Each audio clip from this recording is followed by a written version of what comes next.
Okay, so the next video I wanted to do is the things that convinced me um, to become a Buddhist. And I know, like, that might be one of the first things people think of when you say, like, a journey to Buddhism. The first thing that may come to mind is okay, so what convinced you to become this? Um, and I've kind of stayed away from it because I'm trying to keep these videos less than 10 minutes and really to get into the full depth of everything that I've experienced through my life that led me to that would probably take at least an hour to really cover all of the things that really molded my ex- experiences of life in such a way that I uh, thought that was what was best for me. So I don't want to do that. I want to try to keep this simple and try to talk about the key things that really molded my thinking in that respect. So, um,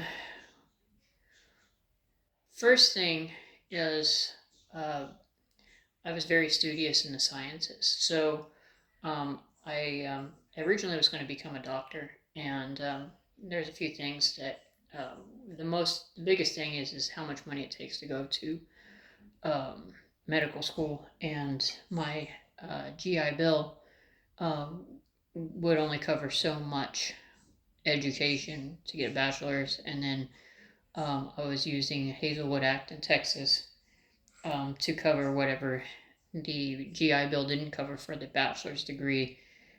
There wouldn't be enough money left over to finish college. So I did get my bachelor's degree, but I studied biology um, and genetics and things like that, and anatomy when I was looking at going towards becoming a doctor.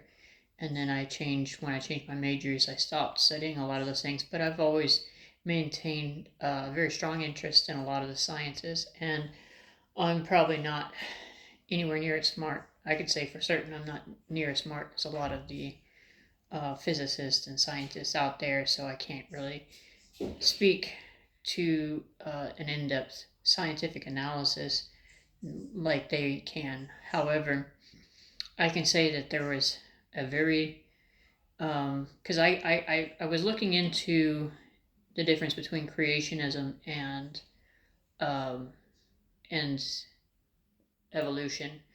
There's also creationists who are evolutionists, so it's creation. Um, I don't want to say the word wrong, but anyways, so just the differences between the like my father's atheistic view and the creation view, and the billions of years this Earth has been here, as opposed to the proposed 6,000 years for the young Earth creationists. There's also an old Earth creationist section. So I was looking at those differences, and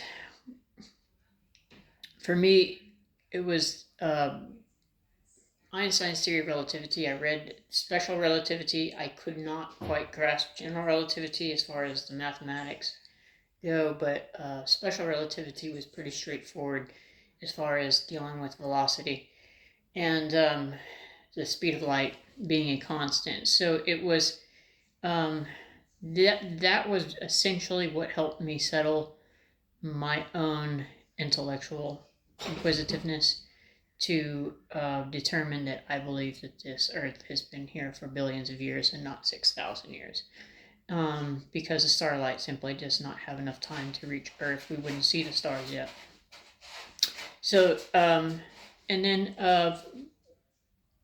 just coming to grips that this Earth has been here for a very long time, and looking at, what does that mean for my biblical understanding. And I had read a book also by Josh McDowell called More Than a Carpenter. They gave a historical overview of why he thought Jesus Christ had physically risen from the dead on a historical account. And when I initially read the book, I was about 21, 22 years old, probably 22, and that was almost 20 years ago. That's 18 years ago for me. So I read that book, and my initial impression was there were holes in his argument. However, it was very strong argumentation. There was a lot of strong argumentation, and I was convinced of it for a little while. But I did file the holes in the argument in the back of my mind because I did not have the time. Social media wasn't really a thing yet. And there might have been MySpace. I'm not sure if MySpace had been created yet, but I think it had. So there was very limited social media. Websites were not as big as they are now. We have at our fingertips nowadays. We could just research anything. So I didn't really have the time and the effort to go through all of the research and to look up the opposing view yet. But when I did look up some of the opposing views, Bart Ehrman, I believe his name is, comes to mind as a book that I read giving me the opposing view, and it really gave depth to those holes that I had initially seen in the argumentation. So from the historical point of view, I became intellectually satisfied that I did not believe Jesus Christ had physically risen from the dead. That might have been a very good man in the Buddhist view of Bodhisattva. So from the intellectual side of things, that was where I started really molding my views. And then, looking for a religion that satisfied me spiritually, that didn't have the historical, like you have to believe that this person did this or did that, or is this or isn't that, and with too many theological views and things like that. Buddhism really satisfied me in every way, because whether you believe the Buddha existed or said something or did something, or the stories of the Buddha's life really happened or didn't happen, I found that was irrelevant as far as being a Buddhist. I don't have to believe that the Buddha was anything specific. I don't have to believe that he even lived, or that he did any of the things that his life says that he did. Like as far as like reading the historical accounts of him, I can totally not believe any of it if I didn't want to. But the essential to Buddhism was the spiritual path, the Four Noble Truths,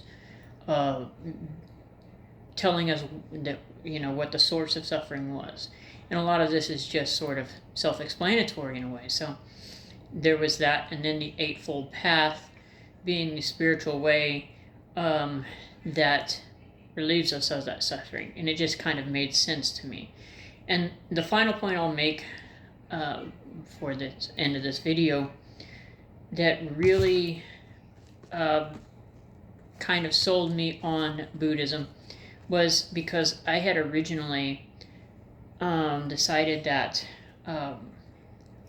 when I was in my 20s, that reincarnation couldn't possibly be true,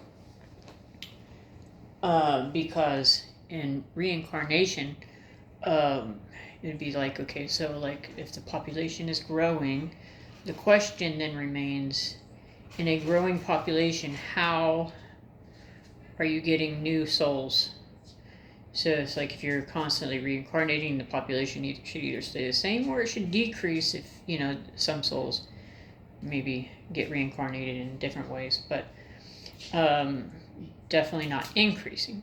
And so that was my initial thought. But then later I came back to the thought, and I realized later in life, when I was really considering Buddhism, was that just because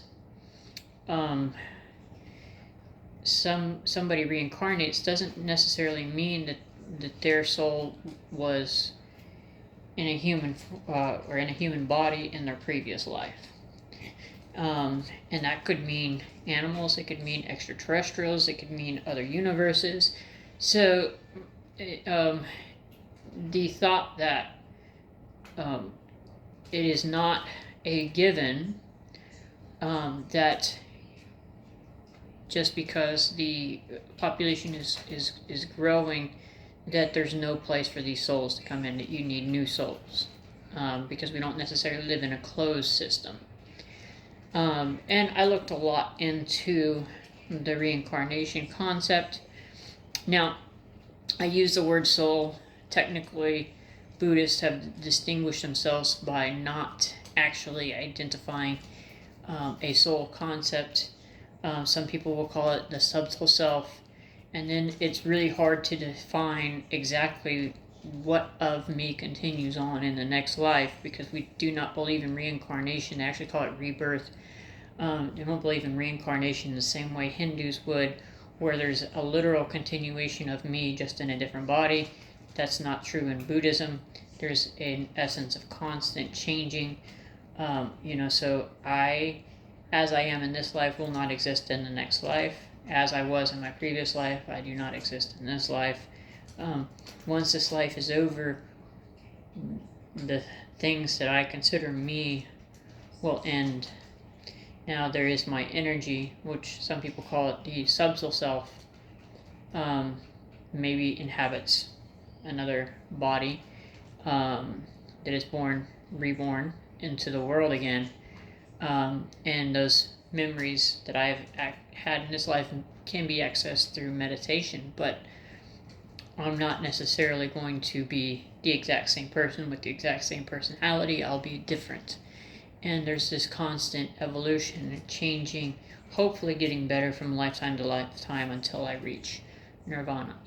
So those things made sense to me, and so I made the decision that because the essence of what Buddhism is asking of me is something that I can intellectually do. There's no particular beliefs that I have to hold. It's just a spiritual practice, and that's really what I was looking for, is something with a spiritual practice that I could maintain throughout the rest of my life. And Buddhism has that. The only thing that may trip some people up is the idea of rebirth and reincarnation. That doesn't trip me up personally. I think that it's a reasonable view of what happens after death.